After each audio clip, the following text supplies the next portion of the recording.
We're going to try to solve a problem on a 2013 Mini Countryman S, and it turns out that it's the thermostat. It had some leaking of antifreeze way down in there. At first you could smell it as you're driving, so because it was not in the cabin, it wasn't the heat exchanger, so it was pretty deep down in there. I went on some other videos for a Mini Cooper S and it was slightly different, so I'm just going to show you how to do the Countryman. And just keep in mind, I'm a do-it-yourselfer, so take it easy on the thumbs down.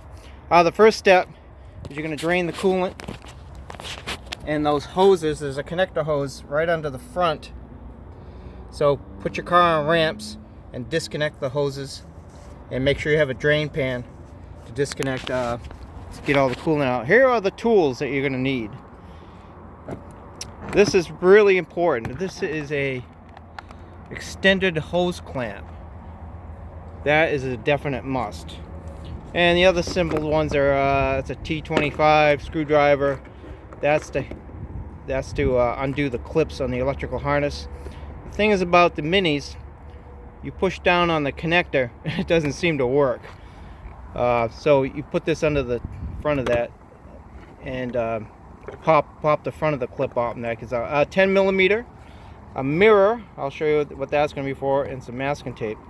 This is I went on Amazon. This seemed like the best deal. Aftermarket, German brand, good reviews. So the first step, first step was draining the coolant. Second step is 10 millimeter. Remove this hose clamp, take that off, and underneath this is a clip similar to this one, where you just get a screwdriver, pop it up, and remove the bottom hose, and there shouldn't be any more coolant in that. Second step is this turbo air cleaner. So you're going to remove this wire clip, and once again, this one here, if you push down on it, it doesn't want to come out, but if you get that little pick and get it under the front of that, that'll come out. And there's this retainer clip, so get a screwdriver, pop that up, don't lose the pin, and this will come off. There's no clip holding on this little wire harness, it'll all come off together. And the same thing with this, pull that clip up, try not to drop it, and this will come out. And then after that, you can take this, there's T25s, take these three off, and this whole thing should come off. When you pop this off, it'll slide out from underneath. The third step is the wire harness, the major wire harness. So there's a clip on the side, just a push release, and a 10 millimeter right there. I've already got this loose.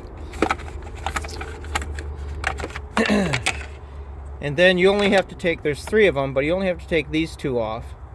So the way you do it is you put a screwdriver, push that tab down, and this pushes forward and unlocks it, and actually pushes it or helps it out. So you do that one and that one, and then those are going to be eventually all the wires are going to be zip tied off to the left.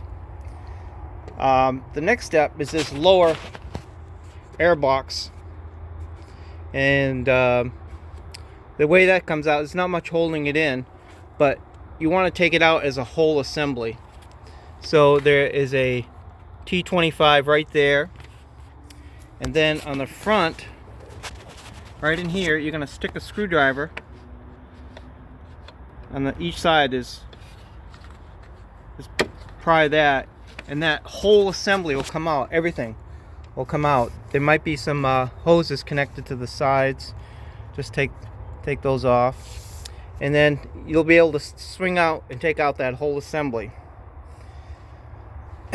Now I'm going to use this as a reference.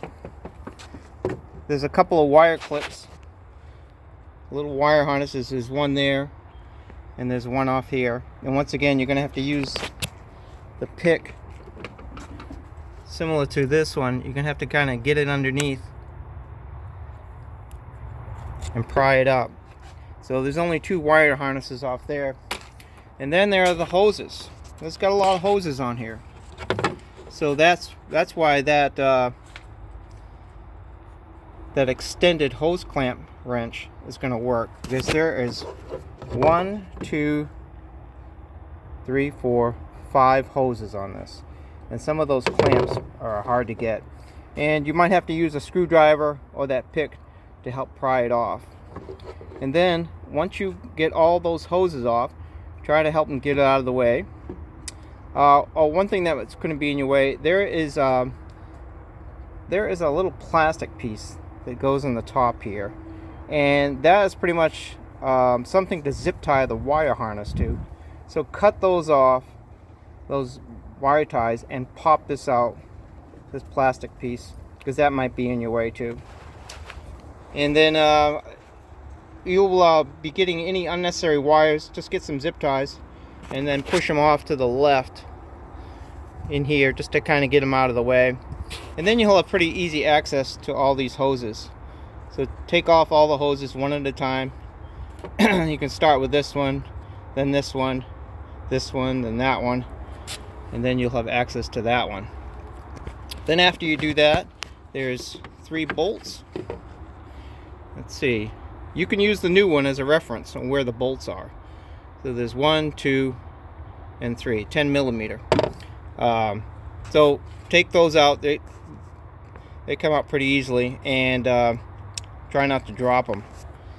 Let's see, and then the hardest part, well, it's going to be hard putting it in. This is kind of buried in the back. That's why we took off the air box, the bottom of the air box. There is a clip that goes right in here. It's a metal clip. It's similar to these, a bigger one, and it's hard to get at. So what you can do is use one of those picks or something with a hook in it, and get down there and pull that up. And be careful, if you drop it, it's, you know, you have to that's why I have the mirror and a magnet, because that was thing. Then this should come out pretty easily. And then on here is like a barbed clip, and that's zip tied to one of the wire harnesses. So just cut the wire tie, and then everything will come out.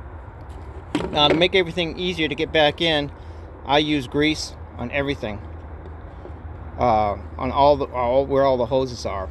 So you put that back in, but try not to just put the bolts so they're just started.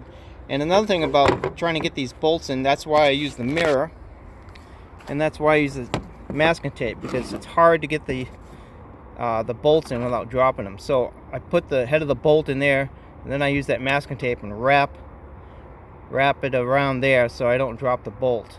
and then you have to use the mirror, because this thermostat assembly, it just doesn't fit in place exactly. So use the mirror to go down there, and so you can line up the bolt holes, and then just get the bolt started.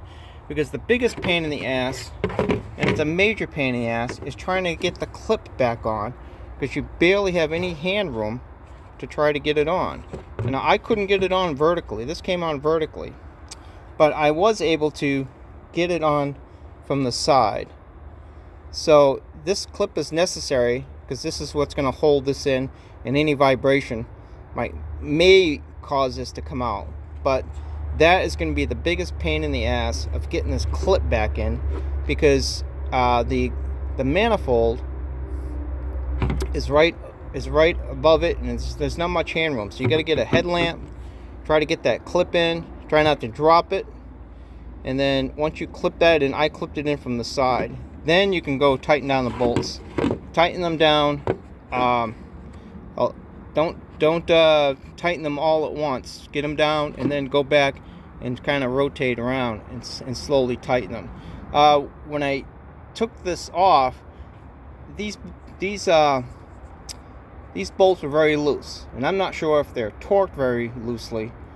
But so try not to over torque it, because you might crack the housing.